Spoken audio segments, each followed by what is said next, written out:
Hi hello नमस्कार, कसे आहात सर्वजण? मजेत ना? सिम्स किचन मराठीमध्ये तुम्हा सर्वांचं पुन्हा एकदा अगदी मनापासून स्वागत आहे. बरेचसे पौष्टिक पदार्थ एकत्र करून थंडीसाठी मेथीचे लाडू बनवणार आहोत. मेथीचे लाडू जास्त कडवट होऊ नये यासाठी आपण इथे एक ट्रिक वापरणार आहोत.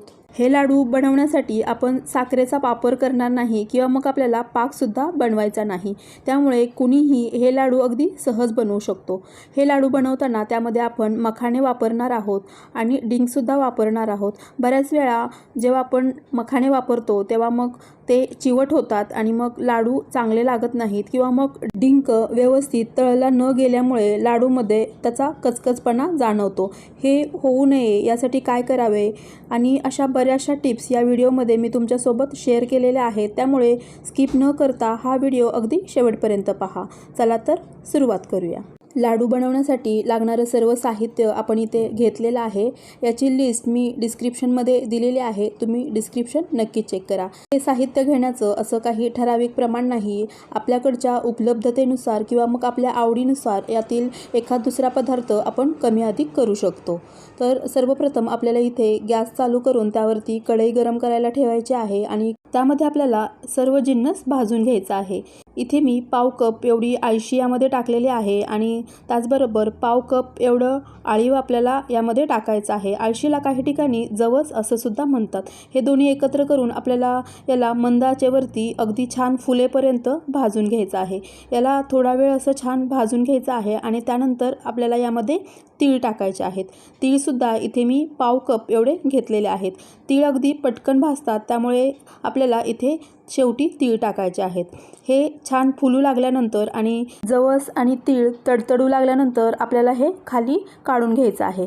जवस हे आपल्या शरीरासाठी अत्यंत पौष्टिक असतात. शिवाय आळीव आणि तीळसुद्धा हाडांच्या मजबूतीसाठी अत्यंत उपयुक्त असतात. त्यामुळे या लाडूमध्ये तीळ, जवस आणि आळीव याचा वापर नक्की करावा. इथे पाहू शकता तुम्ही आता जवस आणि तीळ हे तडतडू लागलेले आहेत आणि आता आपल्याला हे काढून घ्यायचं आहे. जे जिन्नस आपल्याला बिना तूप घालता भाजून घ्यायचे आहेत ते आपण सगळ्यात आधी भाजून घेणार आहोत.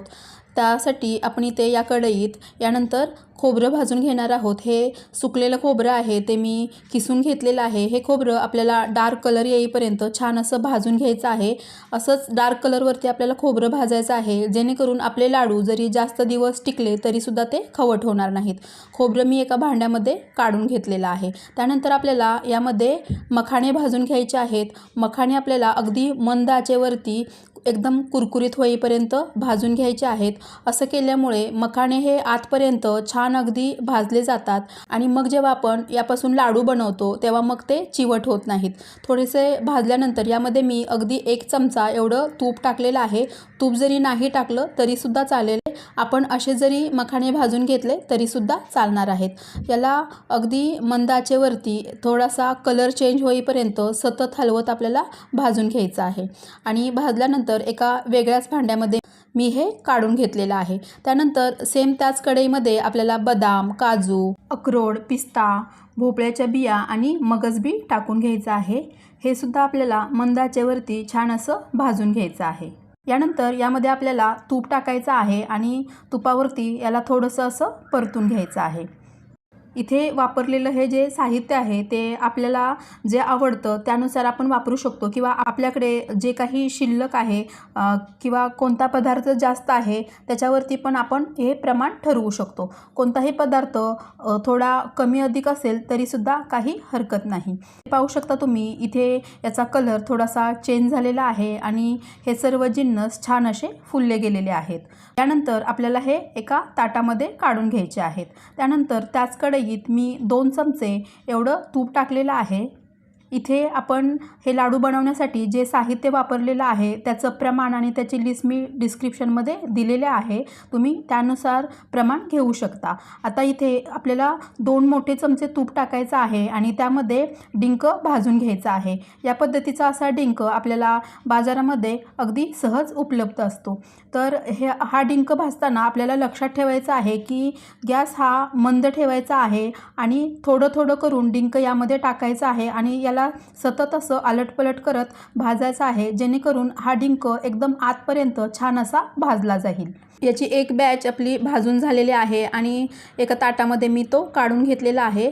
हा डिंक तळल्यानंतर नायलॉनचा चिवडा असतो त्याप्रमाणे दिसतो। तर याला भाजतानाच आपल्याला ही काळजी घ्यायची आहे की तो आतपर्यंत छान असा भाजला जाईल, म्हणजे मग लाडू खाताना त्यामध्ये कचकच लागत नाही। आता हा सर्व डिंक आपला भाजून झालेला आहे, तो आपण एका ताटामध्ये काढून घेतलेला आहे आणि त्या कढईमध्ये आपण आता इथे मनुके भाजायला टाकलेले आहेत। मनुकेसुद्धा आपल्याला छान फुलू द्यायचे आहेत आणि ते एका वेगळ्याच भांड्यामध्ये आपल्याला काढून घ्यायचे आहेत। आता इथे खूप महत्त्वाची स्टेप आहे। इथे आपण कढईमध्ये 2 चमचे एवढं तूप टाकलेलं आहे आणि आता आपल्याला यामध्ये मेथी भाजून घ्यायची आहे। आपण इथे मेथीचे लाडू बनवत आहोत, यासाठी आपल्याला थोडी जास्तच प्रमाणात मेथी वापरायची आहे। मी इथे 1/4 पेक्षा थोडंसं जास्त मेथी यामध्ये टाकलेली आहे। याप्रमाणे तुपामध्ये आपल्याला मेथी छान अशी तळून घ्यायची आहे, जेणेकरून आपले लाडू हे कडवट होणार नाहीत।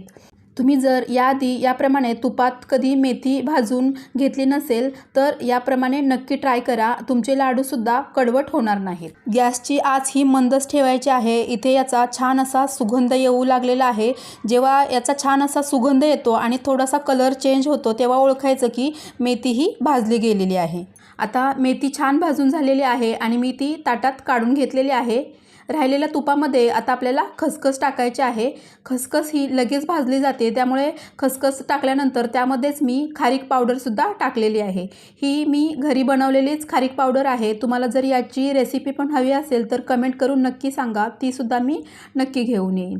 इथे आपली खारीक आणि खसखससुद्धा छान भाजून झालेली आहे, तीसुद्धा मी इथे काढून घेतलेली आहे आणि त्याच कढईमध्ये आता आपल्याला गव्हाचं पीठ भाजून घ्यायचं आहे। इथे मी 1 वाटी एवढं गव्हाचं पीठ घेतलेलं आहे। हे ऑप्शनल आहे, तुम्हाला जर यामध्ये गव्हाचं पीठ टाकायचं नसेल तर तुम्ही हे स्किपसुद्धा करू शकता। ज्याप्रमाणे आपण बेसनचे लाडू बनवतो आणि तेव्हा बेसन भाजून घेतो त्याच पद्धतीने आपल्याला इथे गव्हाचं पीठ भाजून घ्यायचं आहे। आधी आपण यामध्ये तूप टाकलं होतं आणि मध्ये मध्ये जसजशी ही कणिक भाजत जाईल तसतसं थोडं थोडं करून आपल्याला यामध्ये तूप टाकायचं आहे। हे पूर्ण लाडू बनवण्यासाठी आपण 1 कप एवढं तूप घेतलेलं आहे। इथे पाहू शकता तुम्ही, आपण यामध्ये तूप टाकल्यानंतर आणि थोडा वेळ भाजून घेतल्यानंतर याचा कलर चेंज झालेला आहे। आता आपल्याला यामध्ये अजून तूप टाकायचं आहे। इथे मध्येच थोडीशी जागा करून यामध्ये मी यातील अजून तूप घेतलेलं आहे। इथे पाहू शकता एवढं तूप आपलं अजून शिल्लक राहिलेलं आहे।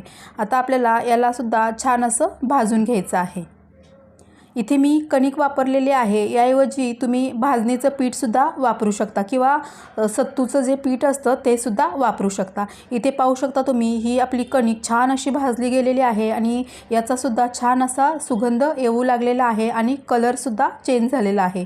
आता ही कणिक तूप सोडू लागलेली आहे, याचा अर्थ की आपली कणिक ही एकदम परफेक्ट अशी भाजली गेलेली आहे। आता ही सुद्धा आपल्याला खारकीची पावडर आणि खसखस होती त्यामध्ये काढून घ्यायची आहे। ही खारकीची पावडर आणि हे पीठ आपण मिक्सरमधून बारीक करणार नाही, त्यामुळे ती एकत्र मी काढून घेतलेली आहे।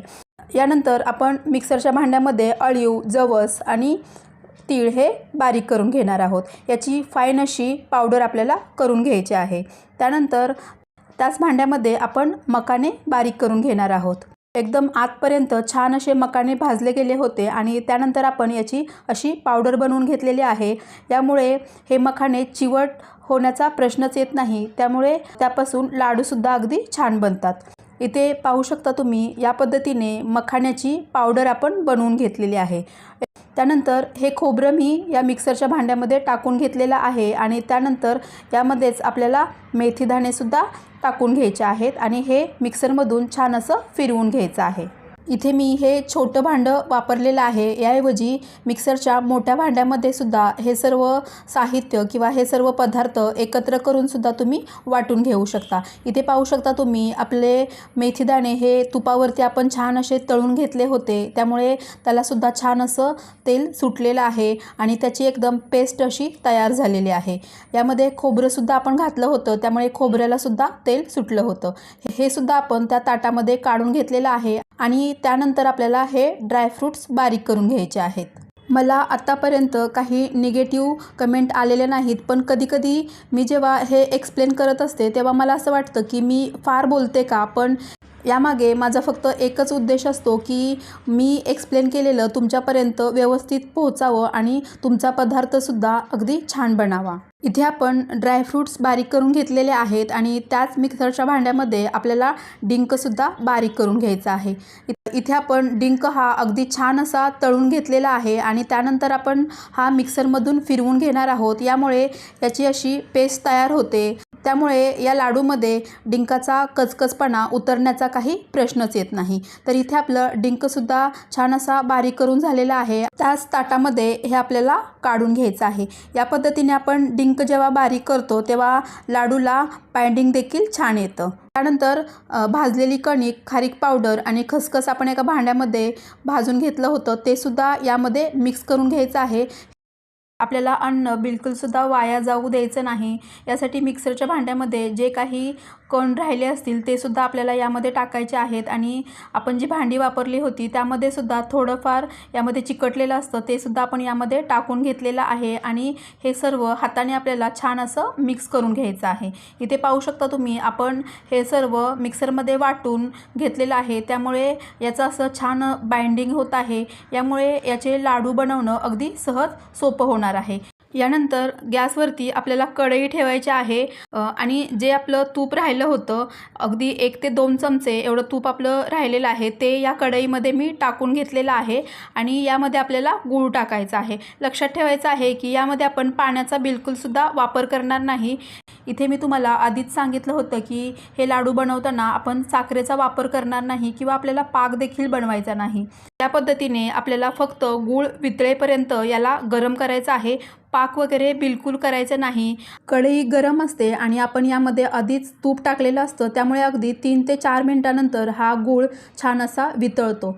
तुम्हाला जर या पद्धतीने गूळ वितळून घेऊन त्याचे लाडू बनवायचे नसतील तर तुम्ही असं सुद्धा करू शकता की जेव्हा आपण हे सर्व जिन्नस मिक्सरमधून फिरवून घेतले त्यावेळीच आपण थोडा थोडा गूळ यामध्ये मिक्स करत जायचं आणि त्याचं एकाच वेळी पूर्ण मिश्रण बनवायचं। तसे सुद्धा आपण लाडू अगदी सहज बनवू शकतो, पण मी मात्र या पद्धतीने हा गूळ थोडासा वितळून घेतलेला आहे, यामुळे आपल्या लाडूला बाइंडिंग हे छान येतं। गूळ छान असा वितळलेला आहे। या स्टेजला आपल्याला गॅस बंद करायचा आहे आणि या ताटामधील मिश्रणामध्ये हा वितळलेला गूळ आपल्याला टाकून घ्यायचा आहे। इथे आपण पाक बिलकुलही केलेला नाही, फक्त गूळ वितळून घेतलेला आहे। यामध्ये आपल्याला वेलची पावडर आणि सुंठ पावडर टाकायची आहे। माझ्या वेलची पावडरमध्ये जायफळ टाकलेलं होतं, त्यामुळे मी वेगळं जायफळ यामध्ये टाकलेलं नाही। थोडंसं थंड झाल्यानंतर आपण हे हातानेच एकजीव करून घ्यायचं आहे।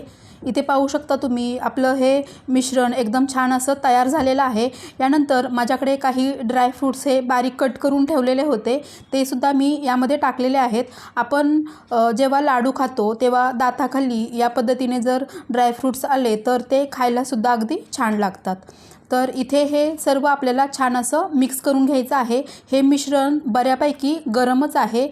हे मिश्रण जोपर्यंत गरम आहे तोपर्यंतच आपल्याला याचे लाडू वळून घ्यायचे आहेत। इथे पाहू शकता तुम्ही, मी इथे याचा लाडू वळून तुम्हाला दाखवते आहे।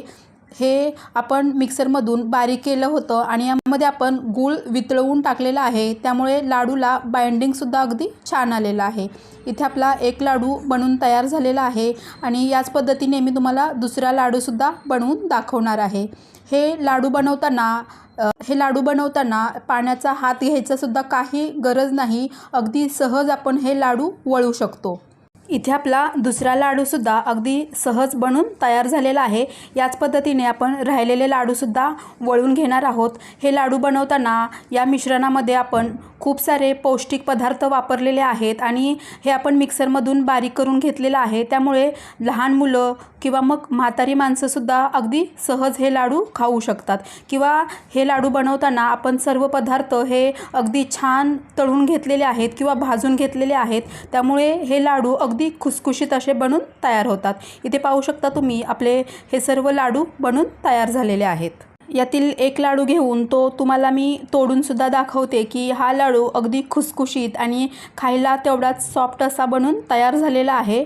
इथे आपण सर्व पौष्टिक पदार्थ वापरून घरच्या घरी एकदम सोप्या पद्धतीने हे लाडू बनवलेले आहेत। शिवाय हे लाडू अगदी छान कसे होतील आणि छान कसे टिकतील आणि चवीलासुद्धा अगदी छान कसे लागतील हे सुद्धा पाहिलेलं आहे। त्यामुळे या थंडीमध्ये तुम्हीसुद्धा या पद्धतीने मेथीचे लाडू नक्की बनवून पहा आणि हा व्हिडिओ जर तुम्हाला आवडला असेल तर व्हिडिओला लाईक करा आणि तुमच्या फ्रेंड आणि फॅमिलीमध्ये जास्तीत जास्त शेअर करा।